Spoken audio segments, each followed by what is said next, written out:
দেশের ইতিহাসে সর্ববৃহৎ বাজেট আজ আকার 9,38,000 কোটি টাকা পেশ করবেন অর্থমন্ত্রী আমির খসরু মাহমুদ চৌধুরী। বাজেটে দাম কমবে এসি, ফ্রিজ, শিশু খাদ্য, ঔষধ, মোবাইল ফোনের। বাড়বে বিড়ি, সিগারেট, রড, দেশীয় মদ, বাইসাইকেলের দাম। সব দলের সংসদ সদস্যরা সমানভাবে সহযোগিতা পাবে সংসদে প্রধানমন্ত্রী। কারো প্রতি পক্ষপাতিত্ব করবে না সরকার। বিএসএফ এর পুশ ইনের অপচেষ্টা চলছে। সীমান্তে জড়ো করেছে আরো 296 ব্যক্তিকে। কড়া পাহারায় বিজিবি ও স্থানীয়রা। 58 দিনের নিষেধাজ্ঞা শেষে কাল থেকে সাগরে মাছ ধরা শুরু। চলছে প্রস্তুতি। ঝাঁকে ঝাঁকে মেলবে ইলিশ সহ নানা প্রজাতির মাছ। আশা জেলেদের। বর্ণিল আয়োজনে আজ মেক্সিকোয় পর্দা উঠছে ফিফা বিশ্বকাপের। উদ্বোধনী মঞ্চ মাতাবেন গ্লোবাল সুপারস্টার শাকিরা। এবং মিরপুরে আজ দ্বিতীয় ওয়ানডেতে মুখোমুখি বাংলাদেশ অস্ট্রেলিয়া। এক ম্যাচ হাতে রেখে সিরিজ নিশ্চিত করতে চায় টাইগাররা। এই অবস্থায় পড়তে না চাইলে ব্যবহার করুন rainbow damp protector. Elastomeric emulsion থাকায় দেয়াল থাকে damp proof rainbow paints, colour of joy. দেখছিলেন সুপারবোর্ড সংবাদ শিরোনাম। সংবাদ সকালের সঙ্গে আছি আমি আয়শা বুবলি। এবার বিস্তারিত। শুরুতে 2026-27 অর্থবছরের বাজেট বিশ্লেষণ। আজ ঘোষণা হতে যাচ্ছে প্রধানমন্ত্রী তারেক রহমানের নেতৃত্বাধীন সরকারের প্রথম বাজেট। 2026-27 অর্থবছরে এই বাজেটের আকার 9,38,000 কোটি টাকা, যা দেশের ইতিহাসে সর্বোচ্চ, যেখানে রাজস্ব আয়ের লক্ষ্যমাত্রা ধরা হচ্ছে 6,95,000 কোটি টাকা। জিডিপি প্রবৃদ্ধির লক্ষ্য থাকছে 6.5%। সেই সঙ্গে 7.5% ঘরে মূল্যস্ফীতি রাখতে চাইছে সরকার। অর্থনীতিবিদরা বলছেন, শুধু বাজেটের আকার বাড়ালেই হবে না, তা বাস্তবায়নের সক্ষমতা এবং রাজস্ব আহরণের বাস্তবসম্মত কৌশলই হবে বড় চ্যালেঞ্জ। সাদিয়া লাবুনের প্রতিবেদন। নির্বাচনী ইশতেহারের প্রতিশ্রুতি পূরণের লক্ষ্য নিয়ে দেশের ইতিহাসে সবচেয়ে বড় বাজেট দিতে যাচ্ছে প্রধানমন্ত্রী তারেক রহমানের নেতৃত্বে বিএনপি সরকার। 2026-27 অর্থ বছরের জন্য এই বাজেটের আকার ধরা হয়েছে 9,38,000 কোটি টাকা। এর মধ্যে বার্ষিক উন্নয়ন কর্মসূচি এডিপিতে বরাদ্দ থাকছে 3 লাখ কোটি টাকা। পরিচালন ব্যয়ের মধ্যে ঋণের সুদ পরিশোধে যাবে সর্বোচ্চ বরাদ্দ। এরপরেই সর্বোচ্চ ব্যয় হবে ভর্তুকিতে, যার পরিমাণ প্রায় 1,20,000 কোটি টাকা। বাজেটে মোট ব্যয়ের বিপরীতে রাজস্ব আয়ের লক্ষ্য ধরা হয়েছে 6,95,000 কোটি টাকা। এর মধ্যে এনবিআর থেকে আদায় হবে 6,04,000 কোটি টাকা।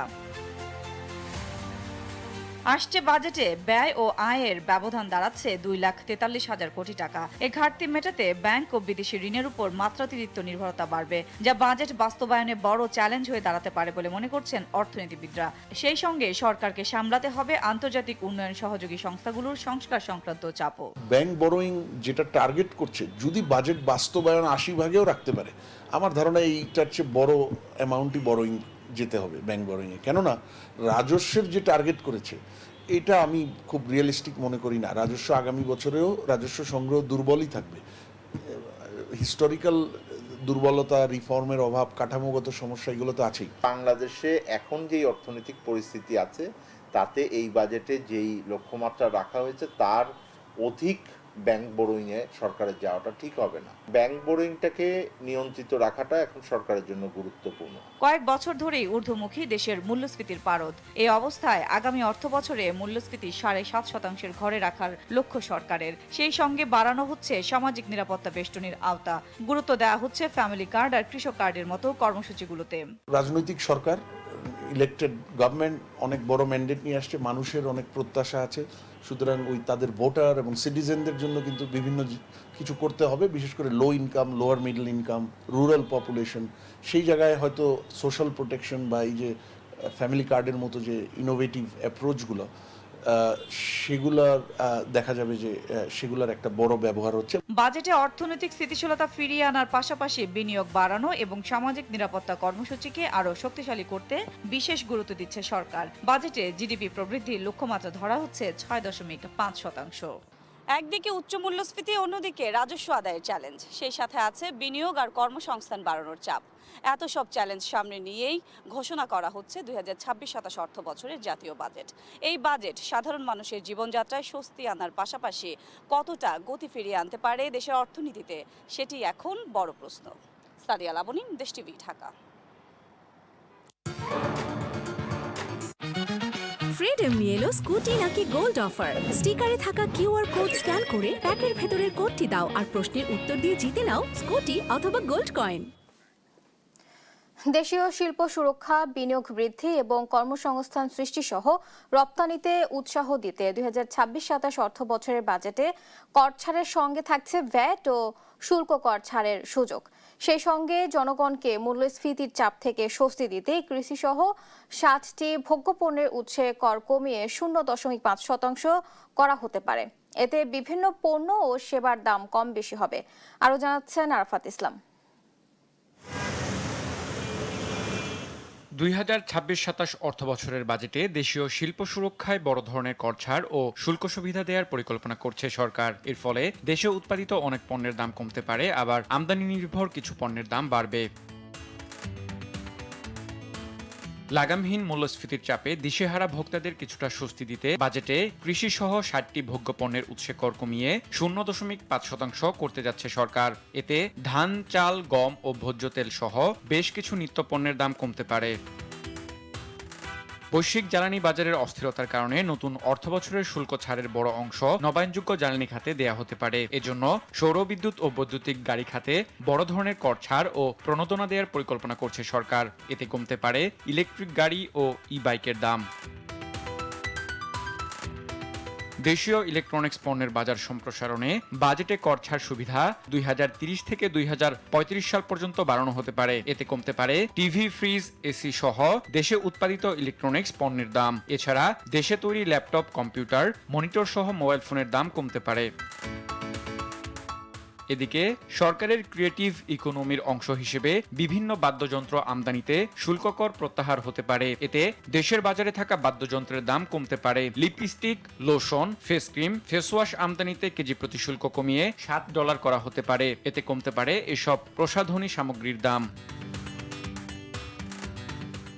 আমদানি করা শিশু খাদ্যের দামও কমতে পারে। স্বর্ণ বিক্রিতে 5% ভ্যাট কমিয়ে 2500 টাকা নির্ধারণ করা হতে পারে। মোবাইল সিমের 300 টাকা কর বাতিল হতে পারে। এছাড়া কিডনি ডায়ালাইসিস ফিল্টার আমদানিতে 5% আগাম কর প্রত্যাহার হতে পারে। সেই সঙ্গে কন্টেন্ট ক্রিয়েটরদের সব ধরনের ভ্যাট এবং কর প্রত্যাহার করা হতে পারে। সিগারেটের ফিল্টার তৈরির কাঁচামালের উপর 300% এবং নিকোটিনের উপর 350% সম্পর্ক শুল্ক আরোপ করা হতে পারে। এতে উচ্চ স্তরের 10 শলাকার সিগারেটের প্যাকেটের দাম বাড়তে পারে। এছাড়া দাম বাড়ার ক্ষেত্রে কাজু বাদাম আমদানিতে শুল্ক হার 5% থেকে বাড়িয়ে 25% করা হতে পারে। উচ্চ মূল্যের হিমায়িত মাছ আমদানির উপর 15% মূল্য সংযোজন কর আরোপ করা হতে পারে। পাশাপাশি রড সহ স্টিল পণ্যের ভ্যাট 150 থেকে 350 টাকা বাড়তে পারে। নতুন অর্থ বছরের বাজেটে প্রান্তিক করদাতাদের যথাসম্ভব করের চাপ কমাতে পরিকল্পনা করছে জাতীয় রাজস্ব বোর্ড এনবিআর। এছাড়া ব্যবসায়ীদের জন্য কর ছাড়ের পাশাপাশি ভ্যাট ও আমদানি শুল্ক কর ছাড়ের মতন সুযোগ থাকছে। সব মিলিয়ে বিনিয়োগ ও কর্মসংস্থান বাড়াতে সরকারের এসব পদক্ষেপ কতটুকু সুফল বয়ে আনে সেটি এখন দেখার বিষয়। আরাফাত ইসলাম, দেশ টিভি, ঢাকা। 9,38,000 কোটি টাকার বাজেট আসছে আজ। তবে বাজেটের বিশাল অঙ্কের চেয়ে সাধারণ মানুষের আগ্রহ তাদের দৈনন্দিন জীবনের প্রভাব নিয়ে। নিত্যপণ্যের মূল্য নিয়ন্ত্রণ, কর্মসংস্থান, নিরাপত্তা, স্বাস্থ্য ও শিক্ষায় বরাদ্দ বাড়ানো সহ নানা প্রত্যাশা সাধারণ মানুষের। বাজারে নিত্যপণ্যের উচ্চমূল্য আর সীমিত আয়ের চাপে ব্যাহত হচ্ছে সাধারণ মানুষের জীবনযাত্রা। এমন বাস্তবতায় নতুন বাজেট নিয়ে তাদের প্রধান প্রত্যাশা দ্রব্যমূল্য নিয়ন্ত্রণ এবং স্বস্তির জীবন। বাজেটে কোনো কিছু বাড়ানো যাবে না। দেশের অবস্থা তো এখন এমনিই সমস্যা, বুঝেন নাই? এখন কাজকর্ম, ব্যবসা বাণিজ্য এগুলো কম। বাজেট বাড়াইলে পরে বাড়াইতে হবে। গরিব মানুষ খায়া বাঁচতে পারি, আমাদের জন্য অর্থ যদি কম, জিনিসের দাম যদি কমে তাহলে আমরা খায়া পরে গরিব মানুষ বাঁচতে পারবো। শুধু মূল্যস্ফীতি নয়, তরুণদের বড় প্রত্যাশা কর্মসংস্থান। বিশেষ করে শিক্ষিত বেকারদের জন্য নতুন চাকরির সুযোগ এবং বিনিয়োগ বান্ধব পরিবেশ তৈরির দাবি জানান অনেকেই। বাজেটটা যদি বাস্তবায়ন করা যায় তাহলে আমাদের যে এখন ইয়াং সমাজের একটা সমস্যা আছে, আমরা সবাই আসলে অস্বস্তিতে আছি, এই জায়গা থেকে বেরিয়ে আসতে পারি। আমাদের খাবার প্রয়োজন, চাল ডাল, তরি তরকারি ইত্যাদি, এগুলোর প্রতি বাজেট কম থাকুক, এটাই আমরা চাই। মধ্যবিত্ত ও নিম্ন আয়ের মানুষের আরেকটি আশা করের বোঝা না বাড়িয়ে সেবার মান উন্নয়ন। স্বাস্থ্য, শিক্ষা, সামাজিক নিরাপত্তা খাতে বরাদ্দ বাড়ানোর দাবিও জানান তারা। স্বচ্ছভাবে ভোট দিছি, ভোটটা সুষ্ঠু হয়েছে, এই সরকারের কাছে অনেক প্রত্যাশা। মাল সামানার দাম যেন অতিরিক্ত বৃদ্ধি না পায় সেদিকে নজর রাখতে হবে, আর বিশেষ করে সামরিক খাতে বাজেটটা বৃদ্ধি করা প্রয়োজন। তবে শুধু ঘোষণার মধ্যে সীমাবদ্ধ না থেকে বাজেটের সুফল যেন সাধারণ মানুষের দোরগোড়ায় পৌঁছায়, এমনটাই আশা সবার। শাহিনুর ইসলাম সাগর, দেশ টিভি, ঢাকা। আরএফএল ওয়াটার পাম্পের রোটর এখন আরো উন্নত আর বিদ্যুৎ সাশ্রয় হয় 20% পর্যন্ত। দীর্ঘ 2 দশক দেশের রাজনৈতিক পট পরিবর্তনের পর প্রথমবার জাতীয় বাজেট ঘোষণা করতে যাচ্ছে নির্বাচিত বিএনপি সরকার। 2026-27 অর্থ বছরের প্রায় 9,38,000 কোটি টাকার বিশাল বাজেট ঘিরে যেমন রয়েছে প্রত্যাশা, তেমনই রয়েছে অর্থনৈতিক নানা চ্যালেঞ্জ। বিএনপি সরকারের বাজেটের খবর জানাচ্ছেন মাগদুরা মিতি। 1978 সালের 1 সেপ্টেম্বর রাষ্ট্রপতি জিয়াউর রহমানের হাত ধরে প্রতিষ্ঠিত হয় বাংলাদেশ জাতীয়তাবাদী দল বিএনপি। 1979 সালের সাধারণ নির্বাচনে জয়লাভের পর সে বছরের 2 জুন বিএনপি সরকারের প্রথম বাজেট পেশ করেন তৎকালীন অর্থমন্ত্রী ডক্টর এম.এন. হুদা। 1979-80 অর্থ বছরের এ বাজেটের আকার ছিল 3,263 কোটি টাকা। সে সময় বাজেটে সবচেয়ে বেশি জোর দেওয়া হয় প্রত্যক্ষ করের ওপর। এরপর 1980-81 এবং 1981-82 অর্থ বছরে বিএনপি সরকারের হয়ে বাজেট পেশ করেন সাইফুর রহমান। সে সময় বাজেটের আকার ছিল 4,108 কোটি টাকা। এ বাজেটে বেশি গুরুত্ব পায় মুক্তবাজার অর্থনীতির প্রসার, বেসরকারি খাতকে লাইসেন্স প্রদান এবং বিরাষ্ট্রীয়করণ। 1991 সালে স্বৈরাচার পতনের পর খালেদা জিয়ার নেতৃত্বে প্রথম গণতান্ত্রিক সরকার গঠন করে বিএনপি। সে সময় 1991-92 অর্থ বছরের বাজেটের আকার ছিল 15,583 কোটি টাকা। এ বাজেটে গুরুত্ব দেওয়া হয় শিক্ষা, মানব সম্পদ উন্নয়ন এবং দারিদ্র্য বিমোচনের উপর। এই সরকারের আমলেই প্রাথমিক ও মাধ্যমিক স্তরে নারী শিক্ষার প্রসারে উপবৃত্তি ও বিনামূল্যে বই বিতরণের জন্য বিশেষ বরাদ্দ রাখা হয়। একই সঙ্গে দেশের রাজস্ব খাতের ইতিহাসে বৈপ্লবিক সংস্কার হিসেবে মূল্য সংযোজন কর ব্যবস্থা চালু করা হয় এ অর্থ বছরেই। 2006-07 অর্থ বছরে বিএনপি সরকারের শেষ বাজেটের আকার ছিল মাত্র 69,740 কোটি টাকা। 2026-এ এসে সেই বাজেট প্রায় 9.5 লাখ কোটি টাকায় গিয়ে ঠেকেছে। 20 বছর ব্যবধানে বাজেটের অঙ্ক বেড়েছে 13 গুণেরও বেশি।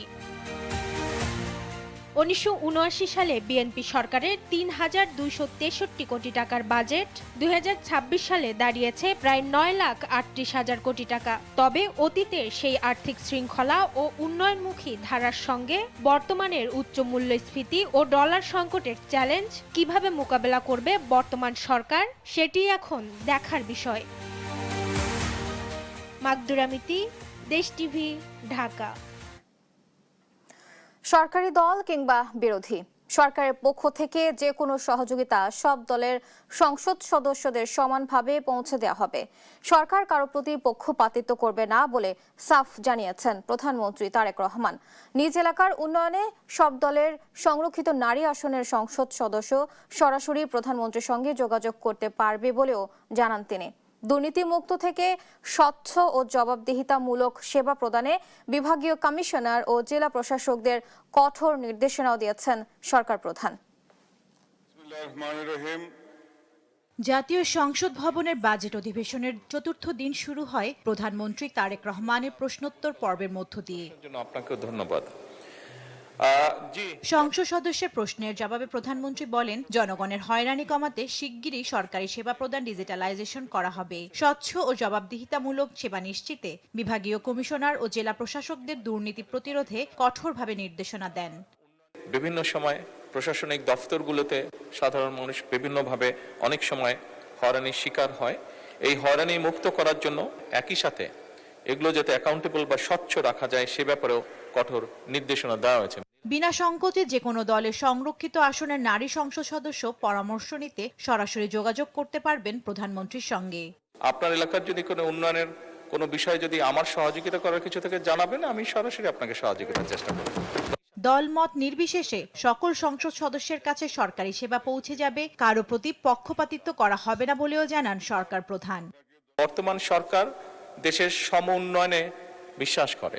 সরকার দলীয় সংসদ সদস্যরা যেভাবে এলাকার উন্নয়ন করবেন ঠিক একইভাবে সরকারের সম্পূর্ণ সহযোগিতা থাকবে। বিরোধী দলীয় সদস্যবৃন্দ যারা আছে তাদের এলাকায় আমরা সমানভাবে কাজ করার চেষ্টা করব। প্রধানমন্ত্রী তারেক রহমান জানান, দেশি বিদেশি বিনিয়োগকারীদের জন্য ব্যবসা বান্ধব পরিবেশ তৈরিতে আগামী বাজেটে বিশেষ গুরুত্ব দেওয়া হবে। বিদেশি বিনিয়োগ আনতে পারলে মিলবে 1.5% প্রণোদনা। আমরা শুধু বিদেশি বিনিয়োগী যে আকর্ষণ করতে চাইছি তা না, একই সাথে আমরা আমাদের দেশীয় বিনিয়োগকারী যারা আছেন তাদেরকেও আমরা উৎসাহিত করতে চাইছি। বিদেশ থেকে সেটি কোনো বাংলাদেশি হোক অথবা কোনো বিদেশি হোক নাগরিক, যে পরিমাণ ইনভেস্টমেন্ট তারা নিয়ে আসবে 1.5% তাদেরকে আমরা কনসালটেন্ট ফি বা কমিশন যেভাবে আপনি বলুন না কেন সেটা আমরা তাদেরকে দিব। আসন্ন বর্ষা মৌসুমে 3,14,00,000 চারা রোপণ করার কথা জানান প্রধানমন্ত্রী। উপস্থাপন করব এই সরকারের প্রথম। জান্নাতুল মোহনা, দেশ টিভি, ঢাকা। প্রবাসীদের হয়রানি বন্ধে টাস্ক ফোর্স গঠন করতে প্রয়োজনীয় পরীক্ষা নিরীক্ষা করবে শ্রম মন্ত্রণালয় বলে জানিয়েছেন স্বরাষ্ট্রমন্ত্রী সালাউদ্দিন আহমদ। এর আগে সংসদে প্রবাসীদের কল্যাণে টাস্ক ফোর্স গঠনের প্রস্তাব উত্থাপন করেন বিরোধী দলীয় নেতা ডাক্তার শফিকুর রহমান। শ্রম প্রতিমন্ত্রী নুরুল হক নূর জানান, বিদ্যমান রিক্রুটিং এজেন্সিগুলোর লাইসেন্স যাচাই বাছাই করতে নির্দেশ দিয়েছেন প্রধানমন্ত্রী। রাষ্ট্রদূতদের বিরুদ্ধে অভিযোগ মিললেই ব্যবস্থা নেওয়ার আশ্বাস দেন পররাষ্ট্র প্রতিমন্ত্রী। জাতীয় সংসদের বাজেট অধিবেশনের চতুর্থ দিনে রেমিটেন্স যোদ্ধাদের যথাযথ সম্মান দিতে প্রস্তাব উত্থাপন করেন বিরোধী দলীয় নেতা ডাক্তার শফিকুর রহমান। বিশেষ করে মনিরুল্লাহ চৌধুরী সাহেব এ সময় প্রবাসী রেমিটেন্স যোদ্ধাদের নানা সমস্যার কথা তুলে ধরেন সরকারি ও বিরোধী দলের সংসদ সদস্যরা। ভুয়া এজেন্সির হয়রানি থেকে মুক্তি দিতে বিদ্যমান রিক্রুটিং এজেন্সির লাইসেন্স যাচাই বাছাই করতে প্রধানমন্ত্রী নির্দেশ দিয়েছে বলে জানান শ্রমমন্ত্রী নুরুল হক নূর। প্রধানমন্ত্রীর আমরা অনুমতি নিয়েছি এই লাইসেন্সগুলোর কার্যক্রম যাচাই বাছাই করে একটা গ্রেডিং করা, এবং সেটা যদি আমরা করতে সক্ষম হই সেক্ষেত্রে আমরা আশা করি এই প্রতারণা কিংবা জালিয়াতি এগুলো বন্ধে কার্যকর পদক্ষেপ নিতে পারবো। রাষ্ট্রদূতদের দুর্নীতি প্রমাণ দেখতে পারলে সঙ্গে সঙ্গে ব্যবস্থা নেওয়ার প্রতিশ্রুতি দেন পররাষ্ট্র প্রতিমন্ত্রী। প্রত্যেকটা কর্মকর্তার কাজ হলো সেই সকল দেশের বাংলাদেশিদের যে কোনো সমস্যা সর্বোচ্চ গুরুত্ব দিয়ে দেখা, এটাই আমাদের নির্দেশনা। সেইটা যদি কোনো ব্যত্যয় কোথাও ঘটে এবং আপনারা যদি আমাদেরকে সেই ইনফরমেশন দিয়ে সহযোগিতা করতে পারেন, অবশ্যই পররাষ্ট্র মন্ত্রণালয় উইথ দ্য হেল্প অফ প্রবাসী কল্যাণ মন্ত্রণালয় আমরা সেটা অবশ্যই দেখব এবং সেটা বন্ধ করব অবিলম্বে। প্রবাসীদের দুঃখ কষ্টের কথা বলতে গিয়ে আবেগী হয়ে যান বিরোধী দলীয় নেতা। প্রবাসীদের হয়রানি বন্ধে একটি টাস্ক ফোর্স গঠনের প্রস্তাব করেন তিনি। যে একটা সংসদীয় টাস্ক ফোর্স হতে পারে দুনিয়ার ভালনারেবল যে সমস্ত কান্ট্রি যেখানে আমাদের সমস্যাগুলো বেশি, এই টাস্ক ফোর্স মাঝে মাঝে ফিজিক্যালি সেগুলো ভিজিট করবে, করে তাদের কথা নিজ কানে শুনবে। সেখানে দূতাবাসের আমাদের কর্মকর্তা কর্মচারীরাও থাকবেন। ডাক্তার শফিকুর রহমানের বক্তব্যে মুগ্ধতা প্রকাশ করেন স্বরাষ্ট্রমন্ত্রী। বলেন, বিরোধী দলীয় নেতার প্রস্তাবে সায় দিয়ে প্রয়োজনীয় পরীক্ষা নিরীক্ষা করে টাস্ক ফোর্স গঠন করতে শ্রম মন্ত্রণালয়কে জানানো হয়েছে। আজকে যে প্রস্তাবটা নিয়ে এসেছেন পার্লামেন্টকে ভাইব্রেন্ট করেছেন, তার এই ভাইব্রেন্ট প্রপোজালের জন্য তাকে প্রথমে আমি ধন্যবাদ জানাই। টাস্ক ফোর্স সম্পর্কিত যে প্রস্তাবটা দিয়েছেন সেটা শ্রম মন্ত্রণালয় পরীক্ষা নিরীক্ষা করে আমার মনে হয় একটা টাস্ক ফোর্স প্রতিষ্ঠা করা যায়। মালয়েশিয়া শ্রমবাজার উন্মুক্ত করা প্রধানমন্ত্রী মালয়েশিয়া সফরের অন্যতম উদ্দেশ্য বলেও জানান স্বরাষ্ট্রমন্ত্রী।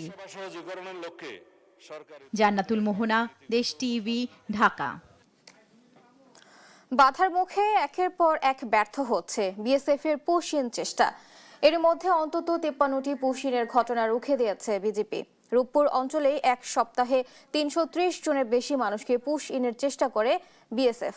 ভারতের বিভিন্ন হোল্ডিং সেন্টার, বিএসএফ ক্যাম্প ও সীমান্তবর্তী এলাকায় আরো 296 ব্যক্তিকে জড়ো করে রেখেছে তারা। আন্তর্জাতিক সম্পর্ক বিশ্লেষকরা বলছেন, আলোচনার মাধ্যমেই হতে পারে এ উত্তেজনাকর পরিস্থিতির অবসান। সহকর্মীদের সহায়তায় আপনপুর প্রতিবেদন। অবৈধভাবে ভারত থেকে মানুষকে বাংলাদেশের অভ্যন্তরে ঠেলে দিচ্ছে বিএসএফ। অনেকদিন ধরে এই অবৈধ কর্মকাণ্ড চালিয়ে আসছে ভারতের সীমান্তরক্ষী বাহিনী। ভারতে পশ্চিমবঙ্গ সরকারে পালাবদলের পর বেড়েছে পুশিনের এই অপচেষ্টা।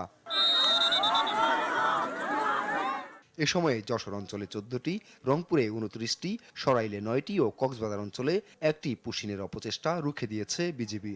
সীমান্তে কোনো প্রকার অবৈধ পুশিন করবেন না। আর গেল 7 দিনে শুধুমাত্র রংপুর অঞ্চলেই 330 জনের বেশি মানুষকে পুশিনের চেষ্টা করে বিএসএফ। বিজিবি ও স্থানীয়দের বাধার মুখে ব্যর্থ হয় তারা। পরে টার্গেট করে মেহেরপুর, ঝিনাইদহ, যশোর ও সাতক্ষীরা অঞ্চল দিয়ে। এসব এলাকাকে রেড জোন হিসেবে চিহ্নিত করে সতর্ক অবস্থানে আছে বিজিবি। কোনো প্রকার পুশিং আমরা অ্যালাউ করব না। পুশিং ঠেকানোর জন্য যত ধরনের ব্যবস্থা নেওয়া দরকার আমরা যতভাবে পেরেছি, সেটা আপনি টেকনিক্যালি বলেন, আপনি ইকুইপমেন্ট বেসিসে বলেন, আপনি ম্যান পাওয়ার ইনভলভমেন্ট বলেন, সকল কিছুই আমরা করেছি। সারা বাংলাদেশেরই আমাদের সীমানায় আমরা সতর্ক অবস্থানে আছি। প্রতিটি সদস্যই সীমানাতে আমরা দিবারাত্রি 24 ঘন্টা প্রহরায় দিচ্ছি। সবশেষ পাওয়া তথ্য বলছে, ভারতের বিভিন্ন হোল্ডিং সেন্টার, বিএসএফ ক্যাম্প ও সীমান্তবর্তী এলাকায় নতুন করে 259 থেকে 296 ব্যক্তিকে জড়ো করে রাখা হয়েছে পুশিং করার জন্য। এসব ঘটনায় বাড়ছে উদ্বেগ, সীমান্তে দেখা দিচ্ছে উত্তেজনা। আমরা চাই না যে ভারত থেকে কোনো প্রকার অবৈধভাবে লোক বাংলাদেশে প্রবেশ করুক। আমাদের চিন্তা হলো আমরা 70 দেশে বাস করি, আমাদেরই জায়গা হয় না, ভারত থেকে লোকজন নামাই দিলে আমরা কোথায় গিয়ে দাঁড়াবো? পুশিনের ঘটনাকে অবৈধ ও দুঃখজনক উল্লেখ করে আন্তর্জাতিক সম্পর্ক বিশ্লেষকরা বলছেন, কূটনৈতিক তৎপরতা ও আলোচনার মাধ্যমে এর সমাধান সম্ভব। যে পুশিনের ঘটনা ঘটছে এগুলো অত্যন্ত দুঃখজনক। আমরা জানি যে সীমান্তে পুশ ইন, আন্তর্জাতিক রিফিউজি আইন, ইন্টারন্যাশনাল মানবাধিকার কনভেনশন এবং আন্তর্জাতিক নাগরিক অধিকার এই সব কিছু মিলিয়ে এটা অবৈধ এবং এটা গ্রহণযোগ্য নয়। আন্তর্জাতিক বিরোধ নিষ্পত্তির অন্যতম একটা পদ্ধতি হলো আলোচনা। এই আলোচনা বা কোনো মেডিয়েশনের মাধ্যমে কোনো আরবিট্রেশন এখানে কাজে লাগবে না। সুতরাং একটা পিসফুল সেটেলমেন্টের জন্য আলোচনাটাই যথেষ্ট। তবে সমঝোতা ছাড়া কোনোভাবেই পুশিং গ্রহণযোগ্য নয় বলছেন তারা। আপন অপু, নিউজ ডেস্ক, দেশ টিভি।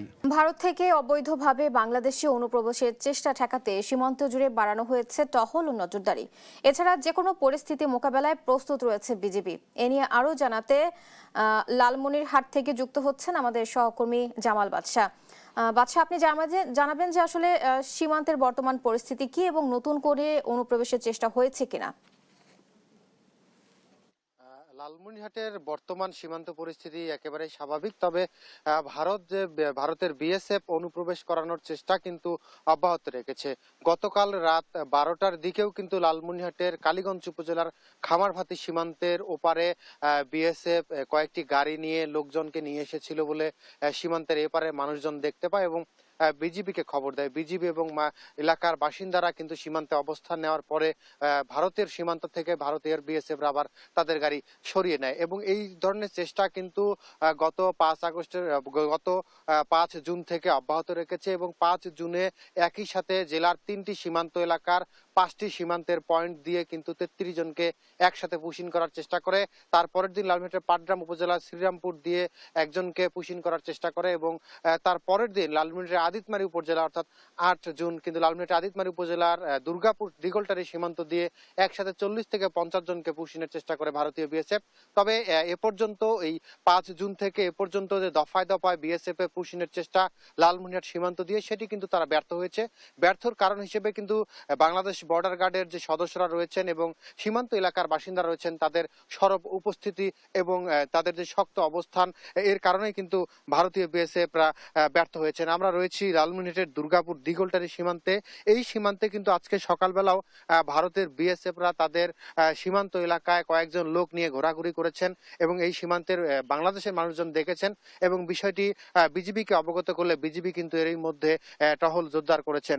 অর্থাৎ সম্প্রতি সময়ে কিন্তু বিজিবির তৎপরতা অনেকটাই বেড়ে গেছে এবং সীমান্ত এলাকায় কিন্তু তারা নিজেদের অবস্থান জানান দিতে টহল জোরদার করেছেন। শুধুমাত্র দিনে এমনটি নয়, রাত্রেবেলাও কিন্তু এই টহল অব্যাহত থাকছে এবং বিজিবির সাথে সাধারণ মানুষজনও কিন্তু অংশ নিয়েছেন। বাংলাদেশ সীমান্তের অভ্যন্তরে ভারতীয় বা অন্য কোনো মানুষজনকে তারা কিন্তু অবৈধভাবে প্রবেশ করতে দিবেন না এবং বিএসএফ এর যে পুশিং চেষ্টা গত 5 জুন থেকে এ পর্যন্ত দফায় দফায় পুশিংয়ের চেষ্টাকে ব্যর্থ করে দিয়েছে কিন্তু এই বিজিবি এবং বাংলাদেশের যে সাধারণ সীমান্তবর্তী মানুষজন রয়েছে তারা। আমরা বিজিবির 15 বিজিবির অধিনায়ক এবং 61 বিজিবির অধিনায়ক এবং 51 বিজিবির অধিনায়কের সাথে কথা বলেছি। তারা আমাদেরকে জানিয়েছেন যে বিজিবির অবস্থান একেবারে স্পষ্ট। তারা কোনোভাবেই অবৈধভাবে পুশিন যাতে হতে না পারে সেই জন্য তাদের অবস্থান শক্ত রয়েছে এবং সীমান্তে নজরদারি অব্যাহত রেখেছে এবং টহল কিন্তু জোরদার করা হয়েছে।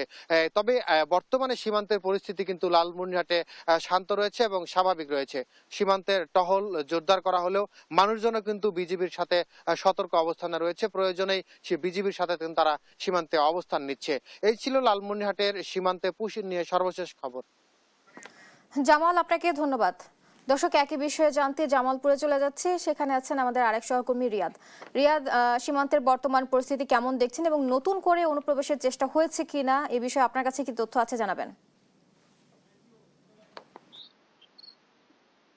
বুবলি, আসলে যেটি বলছিলেন যে জামালপুরের দুটি উপজেলা বকশীগঞ্জ এবং দেওয়ানগঞ্জ, এই দুই উপজেলায় কিন্তু সীমান্ত এলাকা এবং এখানে কিন্তু এই 26 কিলোমিটারের ভিতর কিন্তু এই সীমান্ত এলাকা এবং এখানে 5টি বিজিবি ক্যাম্প রয়েছে। আপনারা জানেন যে গতকাল এই সীমান্তবর্তী এলাকা দিয়ে একজনকে পুশিন করা হচ্ছে এমন খবর কিন্তু ছড়িয়ে পড়ে এবং একজন ব্যক্তিকে আমরা দেখতে পাই সীমান্তে ঘোরাঘুরি করতে এবং পরবর্তীতে এটি নিয়ে জামালপুরের এই সীমান্তবর্তী এলাকার বিজিবি এবং স্থানীয়রা আর ওদিকে বিএসএফ তাদের সাথে কিন্তু অনেক কথা কাটাকাটি হয় এক পর্যায়ে। তবে শেষ পর্যায়ে এখন বর্তমানে আমি রয়েছি জামালপুরের বকশীগঞ্জ থানায় এবং যে ব্যক্তিকে ওই সময় আমরা বাংলাদেশিরা এবং বিজিবি এবং বিএসএফ তারা বলছিল যে এটিকে পুশিং করা হচ্ছে, কিন্তু সেই ব্যক্তি আজকে তার তথ্য পাওয়া গেছে তিনি বর্তমানে বকশীগঞ্জ থানায় রয়েছে এবং এই তার যেটি তথ্য পেয়েছি তিনি মূলত রাজশাহীতে বাড়ি এবং তিনি যখন এই সোশ্যাল মিডিয়াতে যখন এবং বিভিন্ন চ্যানেলে যখন নিউজ করা হয় তখন সেটি দেখে তার পরিবারের লোকজন তাকে নিশ্চিত করেছেন যে এটি মূলত তাদের আত্মীয় এবং তারা যেটি বলেছে পরিবার সূত্রে যেটি বলেছে যে 2 বছর পূর্বে তিনি বাড়ি থেকে হারিয়ে যায় এবং আজকে গতকাল যখন তার বিষয়ে যখন বিভিন্ন মিডিয়াতে নিউজ হচ্ছিল তখন তারা তাকে চিনতে পারে। পরবর্তীতে তারা স্থানীয় বিজিবির সাথে কথা বলে এবং বিজিবির সাথে কথা বলার পর তারা বলেছেন যে আসলে উনি আমাদের আত্মীয় এবং ইতিমধ্যে রাজশাহী থেকে তারা রওনা দিয়েছে এবং তারা আসলেই মূলত বিষয়টি বিস্তারিত জানা যাবে যে আসলে তার সর্বশেষ কেন তিনি এখানে এসেছিল এবং বিস্তারিত জানতে পারবো। তো পরিস্থিতির কথা যদি বলি যে আসলে আজকে কিন্তু এই সীমান্তবর্তী এলাকায় তেমন কোনো ঝুঁকিও নেই, তেমন কোনো পরিবেশ কোনো অশান্ত নয়, শান্ত পরিবেশ রয়েছে। তবে টহলের দিক থেকে বাংলাদেশের বিজিবি এবং স্থানীয়রা কিন্তু তৎপর রয়েছে। যদি কোনো রকম পুশিনের ঘটনা ঘটে সাথে সাথে কিন্তু বাংলাদেশি যে বিজিবি রয়েছে এবং স্থানীয় যা জনগণ রয়েছে তারা কিন্তু সেটি প্রতিহত করবে এই কিন্তু তারা বলছে। আর যে কারণে জামালপুরে আসলে পুশিনের কোনো ঘটনা এরকম এখনো হয়নি।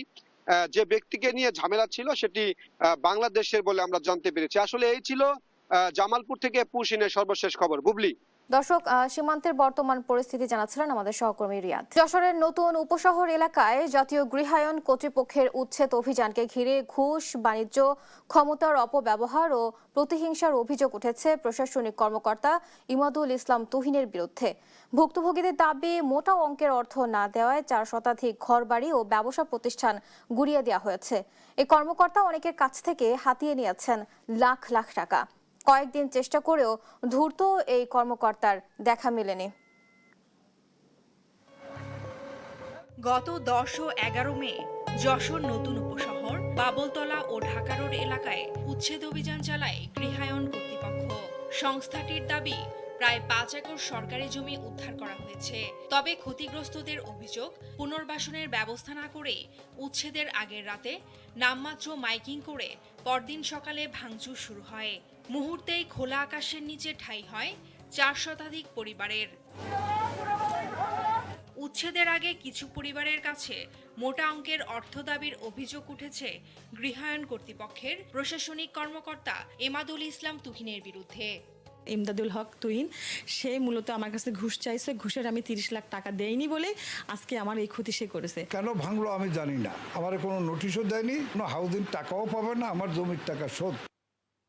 ইমাদুল ইসলাম তুহিন 2018 সালে যশোরের গৃহায়ণ কর্তৃপক্ষের প্রশাসনিক কর্মকর্তা হিসেবে যোগ দেন। 2022 সালে তাকে দুর্নীতির অভিযোগে বগুড়ায় বদলি করা হলেও 3 মাসের মাথায় আবারও যশোরে স্বপদে ফিরে আসেন। এদিকে বৈধ দলিল থাকা সত্ত্বেও ভাঙচুর করা হয় ঘরবাড়ি, আসবাবপত্র ও ব্যবসা প্রতিষ্ঠান। এর আগে পূর্বের বরাদ্দ বাতিল হয়েছে জানিয়ে 22 লাখ টাকা দাবি করেছিলেন এই কর্মকর্তা। এ বিষয়ে দুদকের দুর্নীতি বিষয়ক গণশুনানিতে অভিযোগ তোলায় ক্ষিপ্ত হয়ে ভাঙচুর চালানো হয়েছে বলে অভিযোগ করেন এক যুবক।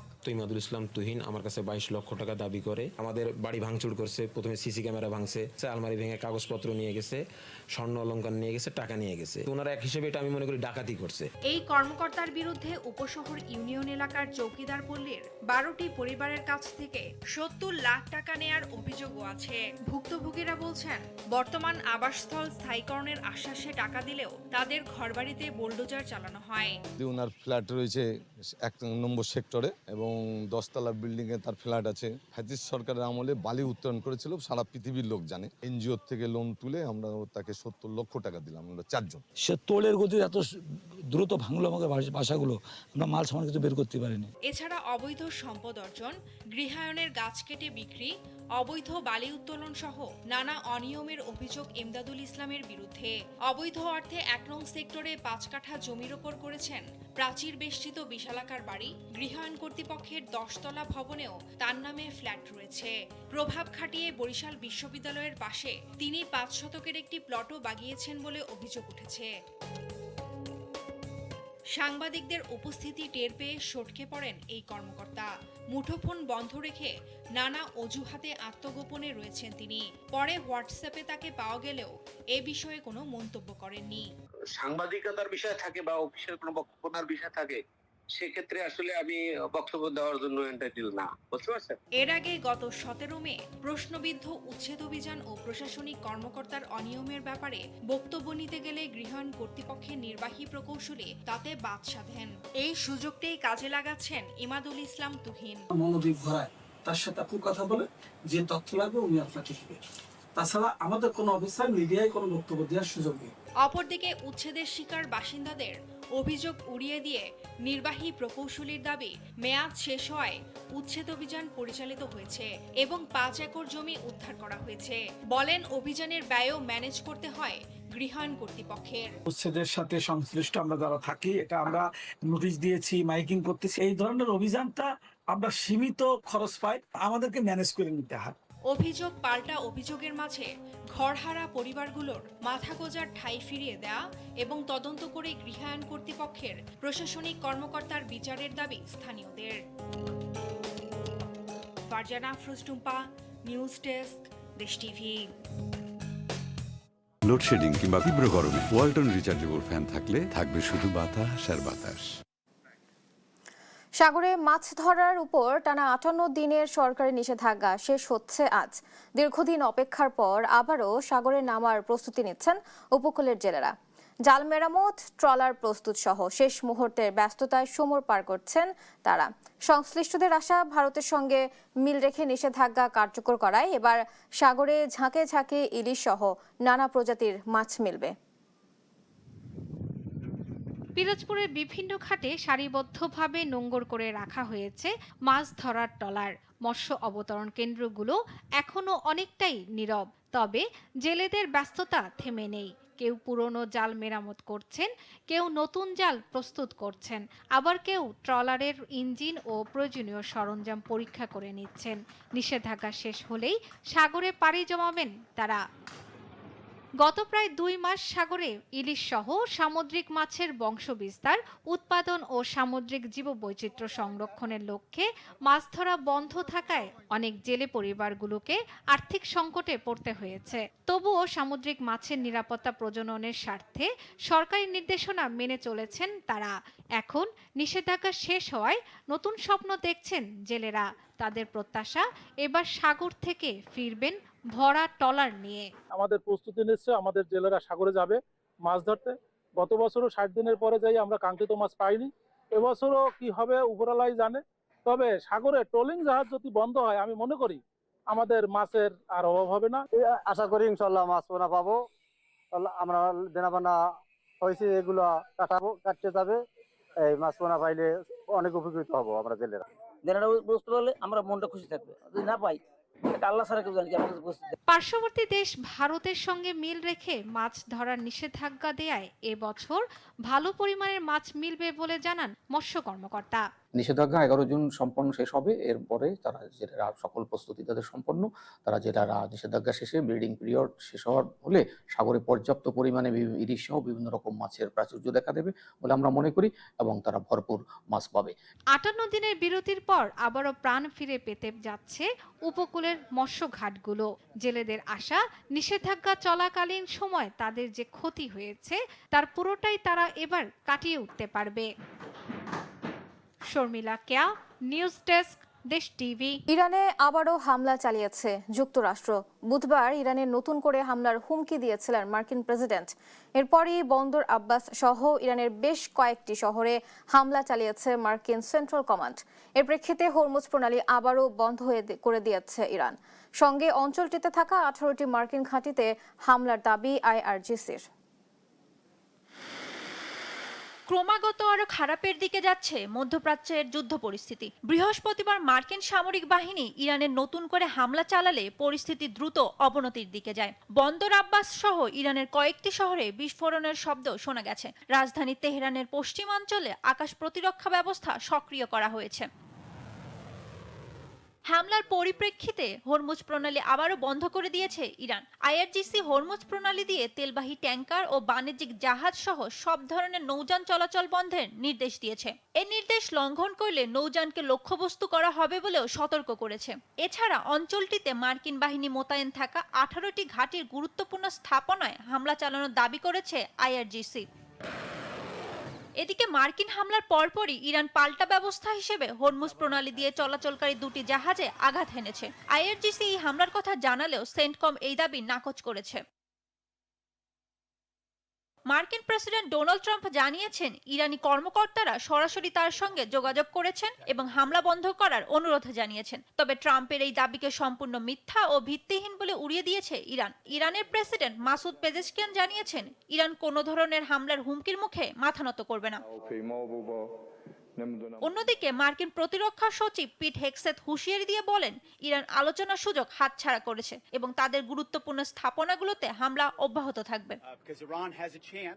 জান্নাতুল মাওয়া, নিউজ ডেস্ক, দেশ টিভি। দেখছেন সংবাদ সকাল।